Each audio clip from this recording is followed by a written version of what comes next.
Welcome to the Filmographers podcast, the show where we study a director's entire career one film at a time. I'm Keir Graff, and this season we're giving the close-up to the great Billy Wilder. In our last episode, we covered Wilder's birth in what is now part of Poland, his boyhood in Vienna, and his early career in Berlin. Today, we're going to explore the making of his first Hollywood picture, The Major and the Minor. But before we get to that, we're going to tell you how a recently arrived immigrant, whose English frankly wasn't that great, quickly became one of the most in-demand screenwriters in Tinseltown. Keir, my favorite place to record the Filmographers podcast is in your studio in the Fine Arts Building, which is a place that you know a lot about. I guess you could say I wrote the book on the subject. It's called Chicago's Fine Arts Building, Music, Magic, and Murder. Whoa, murder? Hey, artists have a lot of sharp objects lying around. And yes, while I do explore some of the darker things that have happened in this historic building, I focus more on its fascinating history and famous tenants, past and present. I think my favorite story was about the Fine Arts Building's connection to Citizen Kane. I also love, and no offense, Keir, all the pretty pictures. None taken, Mike. It's a beautiful hardcover book loaded with stunning photographs and archival images that looks great on your coffee table, or the coffee table of any arts lover in your family. Listeners, you can order signed, personalized copies of Chicago's Fine Arts Building, Music, Magic, and Murder from our favorite bookstore, Exile and Bookville, located in the Fine Arts Building at 410 South Michigan Avenue. Or find them online at exileandbookville.com. Just use the notes field to tell them how Keir should inscribe it. It's also available from the publisher at trope.com and wherever books are sold.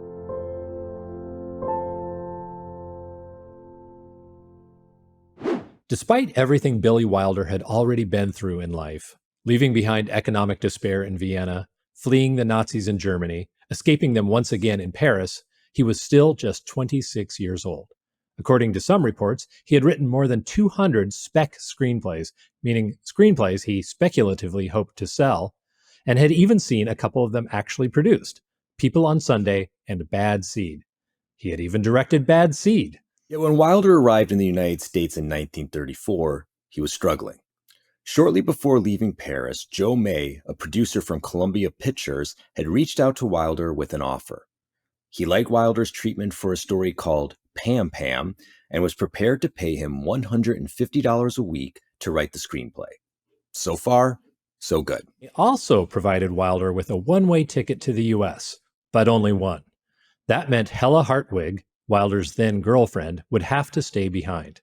Some accounts say their split wasn't amicable, while others claim that Hella was homesick and wanted to return to Germany anyway. Either way, Hartwig did return to Germany and was imprisoned in a concentration camp. Thankfully, she survived that experience. Wilder's first stop in America was in New York, where he was met by his brother Willie, who he hadn't seen in years. He stayed with Willie in Long Island and recalls being awed by his new country right away. One of his first impressions of the U.S. was memorable. To quote Wilder, "The car stopped, and a boy leaned out and tossed the newspaper. So America was the place where the newspaper boys delivered their papers from Cadillacs. Right away, I knew America was going to be a place I would like."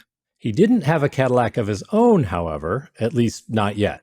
He left New York by train and headed straight for L.A. May met him at the station, and Wilder got to work. But there were a few problems. The biggest was that Wilder spoke very little English, a detail May had, perhaps intentionally, failed to share with studio executives. Also, in 1934, Columbia was a second-rate studio headed by Harry Cohn, a notorious cheapskate and ill-tempered chairman who had redecorated his office in the style of Italian dictator Benito Mussolini. Columbia had very few stars in their stable, and all of their productions were penny-pinched to the point of barely holding together. This wasn't the glitzy and glamorous Hollywood Wilder had dreamed of. Wilder started writing anyway. His 6-month visa covered the time it took him to write a draft of Pam Pam in German and have it translated into English, only to see his draft rejected by Cohn and the project die immediately. With his visa expired, Wilder was forced to head to Mexicali, a squalid border town teeming with refugees and immigrants, where he could attempt to get back into the U.S. It wasn't easy. The State Department had recently passed a measure to make immigration as difficult as it had ever been. Some reports claim that within the first 5 months of this measure's passage, immigration declined by 90%. But our pal Billy Wilder, being Billy Wilder, an unstoppable force smashing through seemingly immovable objects, had little problem getting back into the US. And of course, he turned it into a story. According to him, early during his stay in Mexicali, Wilder jumped the line at the US consulate and got face to face with one of the officials. He had no possessions, no promise of employment. All he had were his passport, his birth certificate, and some letters from friends saying he wasn't a criminal. When the consul asked him if he had anything else that would help his case, Wilder said that the man was welcome to write Germany and ask, but he doubted the Nazis would reply. "What do you do?" the consul asked. "I write movies."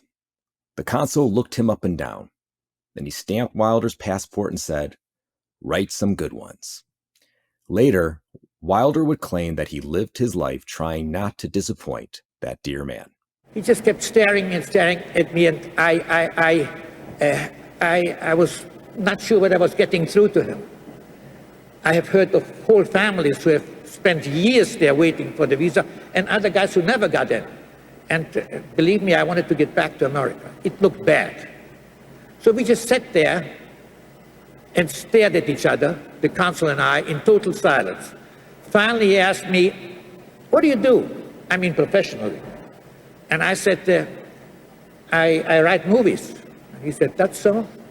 He got up and started pacing kind of behind me, but I felt that he was measuring me.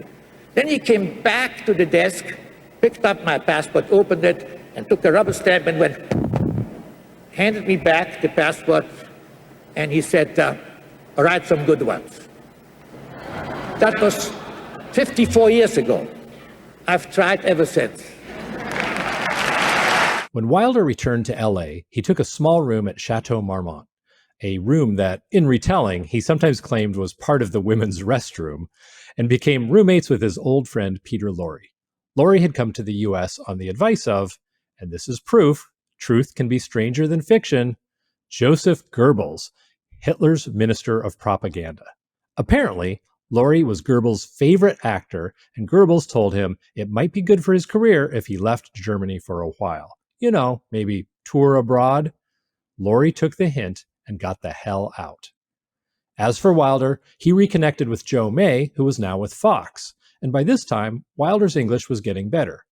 He had decided to disassociate himself somewhat from other European refugees and the comforts they provided. He made American friends, listened to baseball on the radio, and worked not necessarily on assimilating, but blending into his new culture. If he was going to be a writer, he knew he had to learn not only the language, but the idioms. Wilder collaborated on the screenplay for Music in the Air, a film May was directing and that starred Gloria Swanson, future star of Sunset Boulevard, in her first talkie. Music in the Air was also the last film in which Wilder was credited as Billy with an I-E. From then on, he was Billy with a Y. It's a subtle change, but it represented Wilder's embrace of America. He was ready to put Europe in the rearview mirror. Although he did look back once more. After selling a couple of screenplays, Wilder had some money in his pocket, and when he wasn't using it to wine and dine American women, according to the desk clerk at the Chateau Marmont, Wilder was never seen with the same date twice. Wilder returned to Vienna for the first time since 1926. He visited his mother and tried to convince her to come to America, but she had remarried and had no interest in uprooting. While Wilder did spend much of his time in Vienna regaling friends with tales from Hollywood and acting like a big shot, there was a shadow behind his smile. We'll touch on this later this season, but Wilder's failure to convince his mother to leave Europe was, according to many sources, including Ed Sykov in his book On Sunset Boulevard, one of the most painful experiences and biggest regrets of his entire life. We're going to skip ahead a bit here for a few reasons. At this time in Wilder's career, he's a working Hollywood screenwriter. In 1936, he's a contract writer for Paramount, earning a $250 a week salary and getting steady work. He's doing well for himself. There are three men, though, who will alter radically the trajectory of Wilder's life and career. Charles Brackett, Ernst Lubitsch, and Mitchell Leisen. We covered Wilder's relationship with all three of these men in detail in our Patreon-exclusive episode on Ninotchka, and we urge you to follow us on Patreon. Those who support us with a small monthly donation will not only get access to that episode, but also get all our episodes ad-free and more exclusives to come, like the ability to participate in our live Double Indemnity book club in October. And thank you also to our newest members, Jeff, Martha, Barry, and Christina. We are so grateful for your support and thrilled you are part of our community. Now, we don't want to skip this part of Wilder's life completely because it is so important to who he became. So here's the short version. In 1936, Wilder was assigned by Paramount to work on the new movie from Ernst Lubitsch. Remember, Lubitsch was not only a hugely successful director, but was also idolized by other German refugees. According to Saikov, Lubitsch represented the pinnacle of achievement. He was funny, vulgar, but also sophisticated, and his films managed to appeal not only to Berliners, but to Americans as well. Wilder adored Lubitsch's films and especially admired his ear for dialogue. To quote Wilder, "You either have an ear or you don't," as Van Gogh said. Being paired with Lubitsch was a formative opportunity, but equally formative, though maybe not as splashy, was the new writer Wilder had been paired with, Mr. Charles Brackett. As we said in our Patreon episode, Wilder and Brackett were the Belky, Bartakamus, and Cousin Larry of writing teams. Brackett's Cousin Larry, by the way. Brackett came from a moneyed East Coast family. He was conservative, Christian, Republican, quiet, literate, and mild-mannered. And Wilder was the opposite of all those things. And yet, despite their differences, they were a brilliant writing pair. They worked together for over a dozen years, but they also fought together for over a dozen years. In Conversations with Wilder, a book of interviews conducted by Cameron Crowe with his idol, much like the book Hitchcock Truffaut, Wilder said of Brackett, "We had nothing in common except writing." And, for the most part, their relationship worked. Their first collaboration on the 1938 Lubitsch film Bluebeard's Eighth Wife didn't produce a winner, though. The movie was a box office dud and was poorly received by critics. Even Wilder admitted the movie wasn't very good. But Wilder and Brackett learned a lot from the experience, both from each other as collaborators and from Lubitsch, the master storyteller. When they reunited a year later for Ninotchka, they produced what many consider to be one of the greatest movies ever made. It also earned Wilder his first Oscar nomination. Now, there's a story happening in between Wilder and Brackett's collaboration with Lubitsch, and it involves the third man I mentioned earlier, Mitchell Leisen. Keir, what did Wilder think of Leisen? He hated his guts. Leisen directed 3 of Wilder's screenplays, and it's safe to say that Wilder wasn't happy with any of them. Now, before we drag Leisen's name through the mud, we do want to point out that the man was a very skilled director who made a lot of hit movies. Yeah, absolutely. Remember the Night is one of my favorite Christmas movies, and Midnight, one of the movies Wilder wrote, is terrific. Leisen's great. Just don't tell Wilder that. Their conflicts arose not necessarily from quality, but from method. Leisen was in some ways the anti-Lubitsch. And remember, Wilder loved Lubitsch. Lubitsch spent painstaking time with his writers as they crafted every word of their scripts. Every beat, every moment, the storytelling had to be up to Lubitsch's standards, which were very high. They don't call it the Lubitsch touch for nothing. Leisen, on the other hand, was more cavalier with scripts. He let actors play around, improvise, and even change dialogue, which drove Wilder nuts. There's a famous story from the Wilder and Brackett written drama Hold Back the Dawn, where, in the script, star Charles Boyer was supposed to deliver a monologue to a cockroach. He didn't want to do that, and Leisen let him cut it. Wilder was furious. In Nobody's Perfect, a biography of Wilder from author Charlotte Chandler, Wilder had this to say, quote, "Brackett and I sweated a long time on our scripts so they would work. Then Leisen would drop a line or a whole page, or he would let some actress say whatever she wanted. Here we are setting up for a big payoff in our story, and he was sabotaging us. Charlie hated it too, but he wouldn't complain like I did. I challenged Leisen, and he went straight to producer Arthur Horblau and demanded I be banned from set. That made me more determined. Quote. In the same book, Wilder said that he refuses to watch movies on television. He'll only watch them on the big screen. He wouldn't even watch movies on TV from directors he hates. Not even, and I quote, movies by Mitchell Leisen. Wilder, as you said, was determined not to continue to fight Leisen, but to ensure that his scripts weren't trampled on anymore. And he'd learned through his experience with both Leisen and Lubitsch that there was only one way to protect his work. He'd have to start directing his scripts himself. I just thought that directing was all the fun. Writing is misery, writing is sweat, writing is hard labor. The fun is to be on the set if you have a good script and capable, or if you're lucky enough to have outstanding actors. That's real fun, That's the thing to do. You mean the writing is the toughest part of the filmmaking? Well, it's too much to do the toughest part, and somebody else does the holiday. It's like making the bed for somebody, and then he hops into the bed, and I go home. Keir, it's been a little while since we've done this, and I'm excited. Please give me your one-sentence summary of The Major and the Minor. A beautiful woman gets tired of getting hit on in New York, but when she tries to take the train back home to Iowa, she doesn't have enough money for an adult ticket, so she pretends she's 12 years old and meets the man of her dreams. Okay. It sounds bad. The premise not great. But look, okay, when you watch the movie, and Keir, I think you agree, when you watch the movie, it's actually really charming and, dare I say, pretty innocent.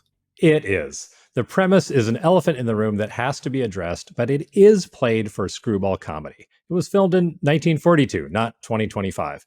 And when you watch the movie, you'll see it's mostly harmless. Mostly. There's one sequence that's not great. Not great, Bob. According to Ed Sykov in his extraordinarily detailed book On Sunset Boulevard, The Life and Times of Billy Wilder was the only one who thought he'd be a good director. His writing partner, Charles Brackett, didn't, probably because he and Wilder shouted at each other, threw things, and slammed doors while they were collaborating. Wilder's bosses at Paramount didn't either. His experience co-directing Mauvaise Grain, or Bad Seed, in Paris didn't count in Hollywood, and they knew his personality. But he used that personality to wear them down.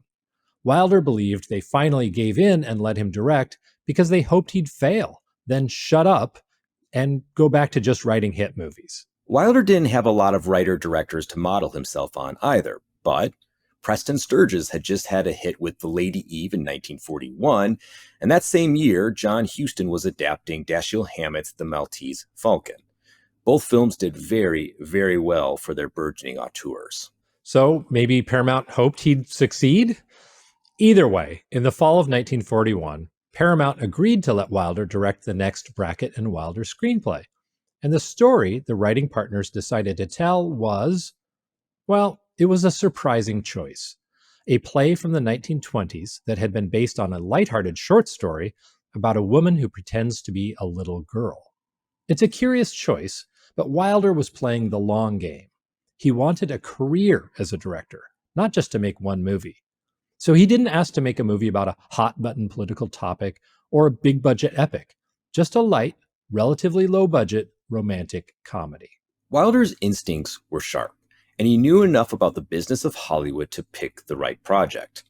In the book Nobody's Perfect, Wilder said, "Everybody was sure I was going to do some German expressionistic thing sure to fail, and that crazy Wilder would go back to his typewriter and stop bothering everybody. But I was very careful.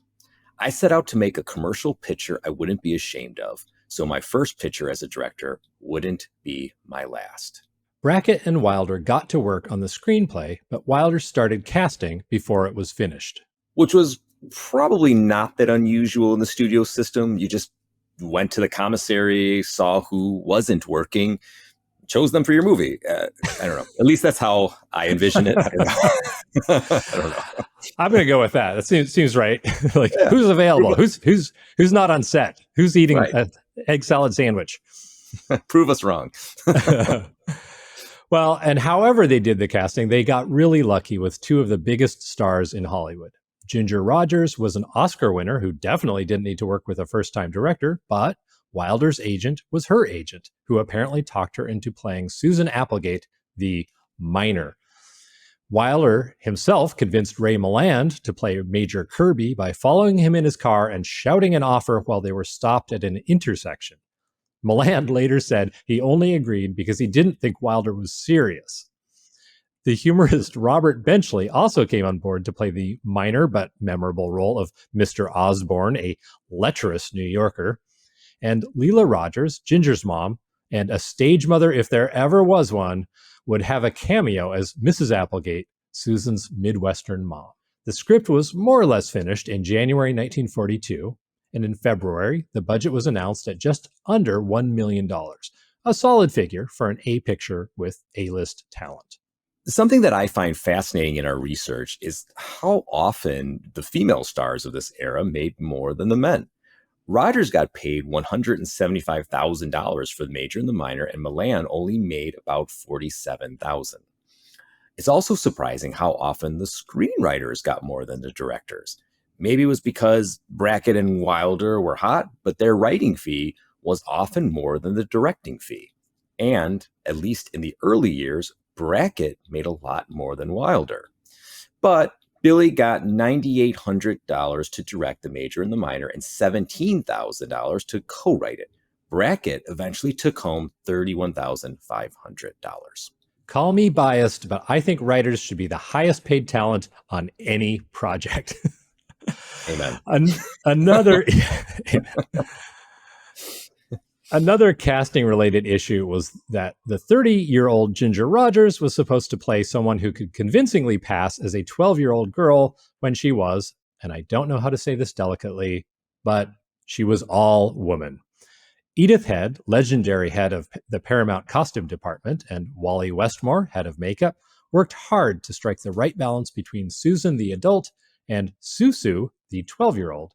But in the end, it sounds like they had to report to a judicious amount of tape to make her figure more girlish. I'll just come right out and say it. She does not look 12. But that's what saves the film from being truly creepy. That and Milland's performance as a noble maroon.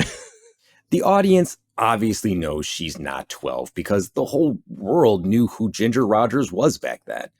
And it's a lighthearted comedy. So, as Wilder pointed out, all they really had to do was make her disguise believable enough that the other characters in the film wouldn't look like idiots when they fell for it, which more or less works. But they did have some problems when they submitted the script to the Production Code Administration. The PCA insisted they cut a couple of possible double entendres that came a little too close to pedophilia. Like the line, and this is a quote, cut, thank God, met your daughter on the train and took care of her last night, end quote. In an era when sexual material was always oblique, that was filthy. Shooting started on March 12th, 1942, with one of the Grand Central Station sequences that required 2 sound stages at Paramount. It was a big, complicated scene for the new director to tackle. The night before, Wilder had told his mentor, Ernst Lubitsch, he was shitting his pants, something one biographer took literally, but was probably just a figure of speech. Lubitsch reassured Wilder he still felt that way before every shoot, which probably helped. Even better, a bunch of his compatriots showed up on the set to wish him well, a murderer's row of talent that included Lubitsch, William Wyler, Michael Curtiz, and more. Preston Sturges stopped by too. Later in his career, Wilder would edit his movies in camera, meaning he'd basically only shoot what he knew he'd use. Without any excess footage, no studio execs could create an alternative version of his film. But Wilder wasn't experienced enough to take this kind of risk, not yet. So he called up Doane Harrison. Is it Keir, Doane, would you say? I'm going with Doane. Doane? It looks All like Dwayne with an O. Dwayne with an O or Doane. Either way, Harrison was a veteran who had edited Arise, My Love, and Hold Back the Dawn. Ostensibly the only person, I guess, that Wilder got along with on the set. Harrison stayed on set for the entire shoot to coach Wilder on camera angles, visual continuity, and more. Wilder's directorial philosophy, which we'll explore in great detail throughout the season, is one of simplicity. But the simpler you get, the more errors tend to stand out. There's not a lot to report about the filming itself. Shooting wrapped on May 9th, except for some second unit stuff shot at St. John's Military Academy in Wisconsin. The film came in 6 days behind schedule, but largely on budget, and the headline is that Wilder, who everyone thought was too much of a hothead to direct a major motion picture, rose to the occasion. He knew what he wanted, figured out how to get it, and ran a set that was, by all accounts, without unwanted drama. Rogers and Milland both liked him. As for the movie itself, well, sequence of The Major and the Minor, Susan Applegate is a traveling employee for the Revigora system, offering hair treatment and scalp massage, which I guess was a thing. She's been called to the apartment of Mr. Osborne, and everyone basically looks at her like a call girl. The elevator operator leers, some residents stare, and Osborne tries to give him the treatment, and he resists. Fed up, she literally rubs egg on his face and quits on the spot, announcing her plan to take the train home to Iowa and settle for the plain, honest, slow-witted man she rejected a year ago. She even has an envelope with exact train fare. But when she gets to Grand Central Station, she learns that the fare has gone up. But kids travel for half price. So she gives herself a makeover, steals a balloon, and with the help of a man posing as her father, buys a child's ticket. On the train, she's busted. She runs from the conductor and hides in the compartment of Major Kirby, telling him her name is Susu. Kirby takes a fatherly interest in her and insists she spend the night. He's on his way back to a military academy after an unsuccessful attempt to rejoin the active military. He really wants to serve, but he has a lazy eye. He's also engaged to Pamela Hill, who discovers Susu in Kirby's bed, gets the wrong idea, and leaves in a fury. Kirby insists Susu come back to the academy with him so he can prove to his fiancée and her father, the commanding officer, that he wasn't sleeping with a strange woman. He was taking care of a defenseless 12-year-old. Did we mention Milland plays a complete maroon in this picture? Somehow it works and everyone forgives him. But Susu has to stay with them until she can get a ride home from kindly Reverend Doyle. Susu's stay at the academy is one of the weirder parts of the film because basically she's surrounded by hundreds of horny young boys who all try to put the moves on her. Yes, she's falling in love with Kirby and he with her, but Milland plays Kirby just right. He knows there's something special about her, but the attraction doesn't come across as sexual. Yet. And in real life, Milland was only 4 years older than Rogers. Anyway, Susu conspires with Lucy, Pamela's brainy little sister, to get Major Kirby the transfer to active duty he craves. His engagement falls apart, and in the end, just when it seems like it will be too late, Susan comes out of the cradle, I guess, and she gets her man. And Wilder, and one of my favorite moments in the film, gets his revenge. Let's take this all the way back to Mitchell Leisen. We mentioned this earlier, but one of their biggest fights came when actor Charles Boyer wouldn't perform the monologue to a cockroach that Wilder had written for him. He was, apparently, too distinguished to speak to a bug, and Leisen let him just cut the speech. Wilder never forgave him, and he never forgot. Because there's a scene in The Major and the Minor that takes place at the train station when Rogers is getting the idea to disguise herself as a girl. She overhears a different young girl, talking to her mom, wanting to buy a magazine containing the story, and I quote, "Why I Hate Women" by Charles Boyer. Drake and Kendrick Lamar have got nothing on why. Think of the major and the minor. Is the central conceit too weird and outdated, or can audiences still enjoy it? I think they can still enjoy it for sure. I don't think it's outdated. If, like we said at the top of the episode, like if you give it a chance, screwball comedies are known for having very weird, situations to set it up. Bringing up Baby.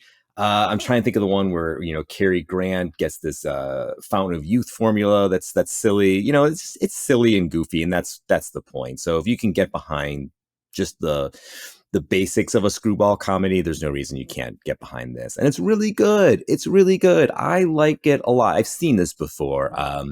It's a charming film with really great performances. I mean, it should go without saying, but Rogers and Milland are terrific. Their characters are wonderful. Their chemistry is really, really great. And I know they're not supposed to have chemistry, but there is clearly, there's a bond between them. And it's kind of cool that it's not just like sexual or romantic. They actually have a good, relationship beyond just attraction. They seem to enjoy each other. And yeah, it's, you got to keep mentioning it. It's weird, but it's played so well and so with such charm that you can't help but get behind these characters. And it makes for some really good humor. There's a scene, oh my God, the scene where Milland is describing to Rogers, to Susu, about how she's at the academy and she's a moth to the flame. She's the light bulb, and the boys are the moths, and like how you got to dim the bulb. And like he's trying to explain it so awkwardly, and he's wrestling with his own kind of burgeoning emotions and like the awkwardness of Milland, and like everything he's squeezing out of himself, these competing feelings and ideas, he is so good. And Rogers is watching him, and she is so good. She reacts to him and plays off of him, so well. I know, and we've talked about this, Wilder and Brackett were like stick to the scripts verbatim, but what Rogers does a lot in the movie, in that scene, and in the movie in general, of reacting. She's really, really good at it. She's got great eyes. She's got a great comical face. She does so much with just her expressions and her physicality. And it's really, really great. She is awesome. Milland is awesome. It's just overall, like I said, charming, winning. And like you said, we talked about this in between as we were recording and kind of like off camera, the beginning is such a great precedent for the whole movie. The beginning tells us the stakes, tells us everything we need to know, gives us who this character is, what's going on, and sends us off and running. And it's just a testament to how good Wilder and Brackett were as writers. And, Wilder is not a great director at this point. He directs it competently, and it's a strong debut, well, some semi-debut effort, because he had done his film in France as well. But like it is directed well enough, but the script is so fantastic. It's so good that it really carries that, mixed blended with their performances. There's a little bit of lull. The Academy sequence does sag a little bit, but it picks up. You get the the reveal of who she is, and the villainess comes out and adds the right amount of complications at the right times, and that's all script. I thought it was great. Yeah, I loved it too. Unlike you, I had not seen it before. Now that I've watched it a couple of times, the first time I was surprised how much I enjoyed it. And it held up for a second viewing. I still laughed, and I'm a little surprised it's not better known from that era. I mean, I guess when you look back at the golden age of Hollywood, there is a surfeit of classic screwball comedies, and so maybe it doesn't rank among the best, but it ranks among the pretty good. As a friend of mine often says about baseball players, there's the Hall of Fame, and then there's the Hall of Pretty Good, and I would say this is the Hall of Pretty Good. It's not classic Wilder. It's too early for that, but it's solidly executed, despite the weird premise, and it just hits its marks and has some genuine laughs. And as you say, like the script, not only does it function so well in terms of setting up the premise and then executing it, there are just so many funny little lines that you can tell Brackett and Wilder were having fun writing them. at one point, Susu tells the conductor, who's suspicious about her age, that her family's from Swedish stock, to try to explain why they're so big. And of course, there was a cut line about that kind of made it a double entendre about why her breasts are so big. That's not in the movie. But so he challenges her and he says, say something in Swedish. And she says, I want to be alone. I mean, hilarious. Great Garbo reference. And she just nails it. Rogers is really, really light on her feet in this movie. There's a scene where they bus in girls at the military academy. They bus in girls from the neighboring girls' academy for dance partners. And this boy says, we use them for women. It's just like, oh my God. And then again, the Swedish stock thing comes back. And so she says, I'm of Swedish stock. And the lecherous Mr. What's his face from the beginning says, I sometimes eat smorgasbord, which is a little double entendre. And like one of my favorite throwaways is that like a fictional school play is called Six Who Pass While the Lentils Boil. What is that? What is that? I wanted to look it up. It's like, is that a thing? I think it's just like they're trying to come up with an amusing, pretentious sounding play title. And for some reason, like without even knowing any more than that, it works for me because it's just like they clearly put some thought into that absolute throwaway, blink and you miss it kind of line. As to the premise, like I expected to be a lot more troubled by the premise than I actually was. And before anyone cancels me, please just watch the movie. The idea that a woman in her 20s can pass for half her age is dopey, but since we all know she's grown up and since she falls in love with Kirby long before he's interested in her, it just doesn't feel as weird as you'd think. The scene you mentioned where he's kind of, it's not quite a birds and the bees talk, but he is trying to explain to her like she's being too radiant and that's attracting the boys. I mean, yes, written today, that would be really gross because it's telling a young woman that she's responsible for these boys' attraction to her, and it's really her fault that they're so horny and into her. But again, this is 1942, and his awkwardness and his lameness in trying to make this speech really, like, it's honestly, in the context, I think it's fine. I mean, if other people disagree, that's okay. The part that did make me most uncomfortable, though, was at the academy when Susu is kind of basically being passed around by these tweens at the military academy. Like their horniness is undeniable, and she is just surrounded by these boys. It's more the situation really than anything else. I liked the cast. As you say, there's all kinds of chemistry, and the chemistry between, Milland and Rogers is just great. And I kind of forgotten how winning Milland can be. To me, like one of his most memorable roles had always been as the hopeless drunk in The Lost Weekend. But, here he's goofy and delightful. And Rogers, of course, is just a total pro. She's very funny as she plays Susu, much too young, leading Lucy. Actually, Lucy, played by Diana Lynn, age 15 at the time, gives one of my favorite performances. And I know she was also in one of your favorite films, Mike, Preston Sturges's The Miracle of Morgan's Creek in 1944. Yeah, that is one of my favorites, which I always recommend every time I get the chance to. I love all of Sturges' movies. But that one is, I don't know if it's his best, but it's maybe the most bonkers of his movies. And that's saying a lot. Yeah, it is saying a lot, especially the ending. So, I mean, I always recommend, like, watch the movie, which you can find on, it's released on Criterion, it might be on the Criterion channel, and then watch Bill Hader talk about it, which is an absolute joy. Like, he loves this movie as well and has really wonderful things to say about it.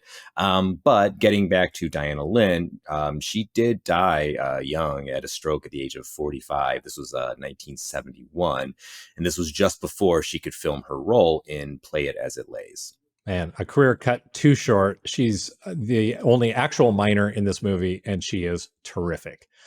One small piece of trivia concerns Robert Benchley. He was a former New Yorker writer and part of the Algonquin Roundtable, and actually Charles Brackett was a member too. Brackett, again, was much more famous than Wilder when they started working together, which is one of the reasons Brackett got paid more than Wilder for a long time. Any rate, and Benchley had found a niche in film doing funny shorts and as a character actor. You can find these things on YouTube if you're curious. Brackett and Wilder believed that Benchley had originated the line about getting out of a wet coat and into a dry martini, so they thought it would be funny to have him say it in character along with it. But really, the line was first written by none other than Mae West for the 1938 film Every Day's a Holiday. And the line in that movie goes, "You ought to get out of those wet clothes and into a dry martini." Mike, a lot was riding on the success of The Major and the Minor for Billy Wilder. How did it do? It did pretty great. Opening on September 16th, 1942, it broke the opening night box office records in Paramount's Hollywood and LA theaters, and its first day receipts were nearly record-breaking. Although it didn't break the top 10 for the year, it was clearly a success. It had grossed $2.5 million by the end of the year, and since marketing costs weren't back then what they are now, it was already in the black. For those who don't remember or weren't alive yet, 1942 was dominated by William Wyler's war romance, Mrs. Miniver, Mervyn LeRoy's Random Harvest, a movie with a terrible title about a shell-shocked World War veteran, and Michael Curtiz's Yankee Doodle Dandy. John Farrell's Wake Island was another big one. Given the fact that the U.S. had only recently entered the war, it makes sense that rah-rah patriotic films topped the charts. The Major and the Minor, of course, does have its patriotic angle about Kirby wanting to serve, and in one of their final exchanges, Susan, who's at this point pretending to be her own mother, she says, "Women are happy to wait for men to come home from the war." But to be honest, it feels a little sudden and shoehorned in. That's not really. Leslie Crowther of the New York Times liked it a lot, writing, "You'd never dream the Hayes office would permit a scene of rather intimate proximity between Miss Rogers and Ray Milland in a Pullman car." But going on to say, "The gentlemen have written, and Mr. Wilder has directed, a bountiful comedy romance, and Miss Rogers and Mr. Milland have played it with spirit and taste. Never once does either permit the suggestion of a leer to creep in." Variety called it sparkling and effervescing, and light, fluffy, and frolicsome. Come to think of it, Crowther also used the same word. He said it effervesces with neat situations and bright lines. Yeah, I guess saying effervescent was like saying unputdownable in a book review. I think so. Amazingly, this old movie has 100% on Rotten Tomatoes. The Major and the Minor, as Keir pointed out, isn't remembered all that well today, but in baseball terms, it was a stand-up double. Billy Wilder had proven he could play in the big leagues. Keir, it's no secret that both you and I champion physical media. We do, Mike. We love having movies on our shelves, we love the tactile experience, and we love getting lost in bonus features that you'll never find in a streaming library. We have many favorite Blu-ray and 4K distributors, and chief among them is Vinegar Syndrome, who not only distribute cinematic gems, but they lovingly restore them as well. Vinegar Syndrome boasts a wonderfully eclectic blend of exploitation essentials like Tammy and the T-Rex and Flesh for Frankenstein, as well as classics like Michael Mann's The Keep, Elaine May's A New Leaf, and one of my personal favorites, Dirty Work, starring the great Norm Macdonald. And let's not forget one of my personal favorites, John Dahl's Red Rock West. They even carry Revealer, a movie I co-wrote with Tim Seeley. Like all of Vinegar Syndrome's releases, it's packed with extras. You can feel the care they put into each and every title in their catalog. If you love movies, and if you love physical media, you're going to want to check out Vinegar Syndrome's entire library. Visit them at vinegarsyndrome.com. That's vinegarsyndrome.com. Keir, I know some of our listeners are going to want to watch Ginger Rogers play a 12-year-old. Where can they find The Major and the Minor? Unfortunately, this one is not streaming on any of the major platforms, and the DVD, which was recently available through Arrow, has gone out of print. More proof that you should buy physical copies of movies you love. There are a few used DVDs kicking around, but if you can't find one, you can stream or download from the Internet Archive. We'll be sure to share a link in the show notes. Well, that's almost it for this episode of the Filmographers podcast, but we have one more exciting segment to share. The Filmographers 5, our list of 5 films that are somehow related to the film we're discussing. But first, if you've enjoyed today's show and you want to thank Mike and me for the hard work we've put in, please visit patreon.com/the Filmographers podcast and join our community right now. Patreon is not only a way you can support us financially, it's the only place where you can find every single thing we share. You can join for free, which we appreciate, or you can give us a small monthly tip to help defray our expenses. And in return, we'll send you a mug or a sticker. You know what else helps? Reviews of this show. The best place is Apple Podcasts, but you can comment on a YouTube episode or even on Spotify. Every little interaction helps raise our profile and find more listeners. Please take a moment and do it right now.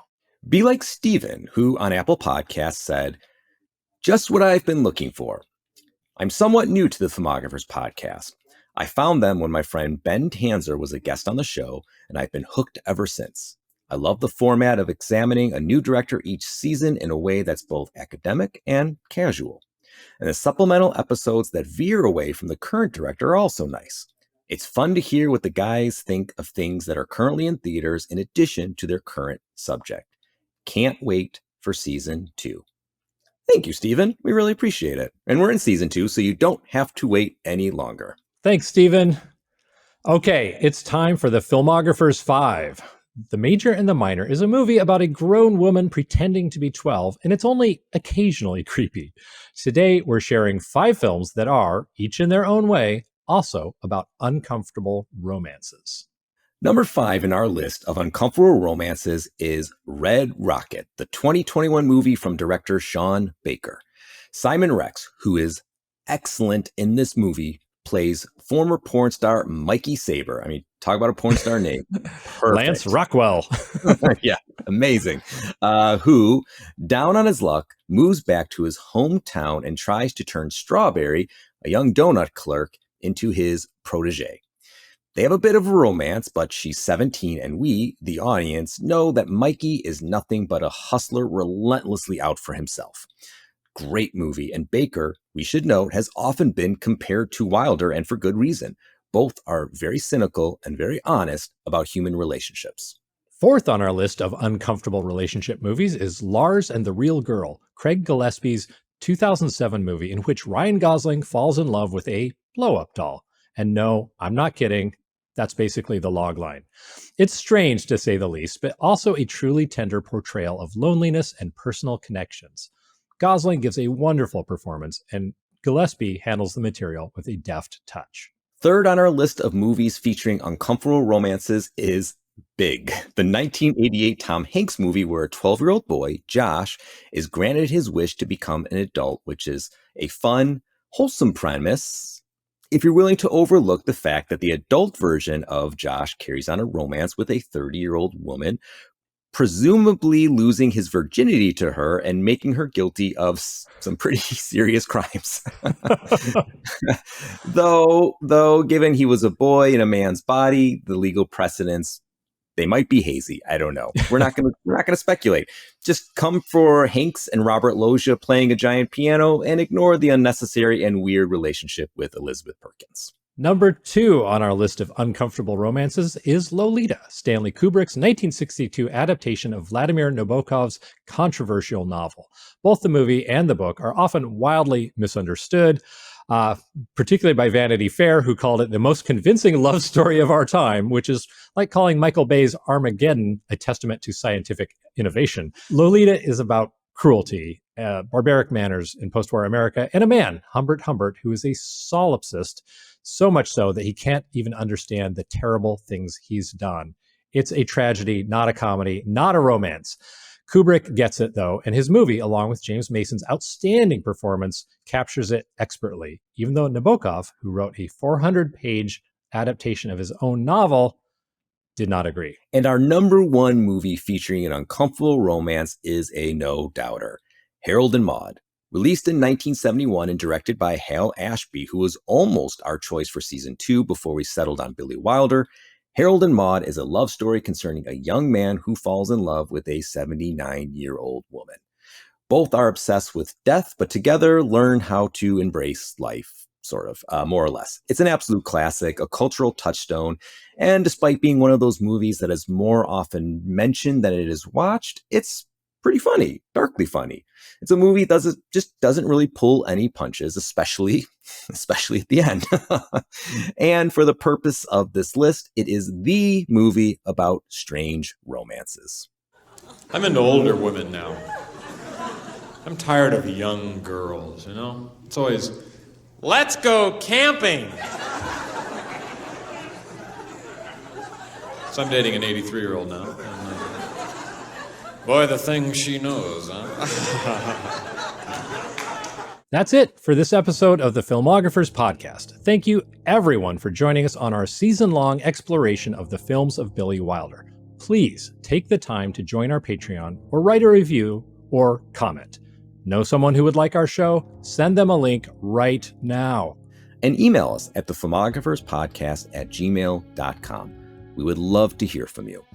Thank you, as always, to our fantastic producer, Kevin Lau, who has stuck with us, and we love him. Thank you, Kevin. As always, our theme music was composed and played by Gompson, and our logo and merch is designed by Cosmo Graff. We'll be back in 2 weeks to examine Wilder's second film. And let me just say, it's completely different from The Major and the Minor. Maybe we should do a season on other directors who do wildly different things every time. Did you just say we should do a season on the Coen brothers? Maybe? Let's finish this one first, you absolute maniac.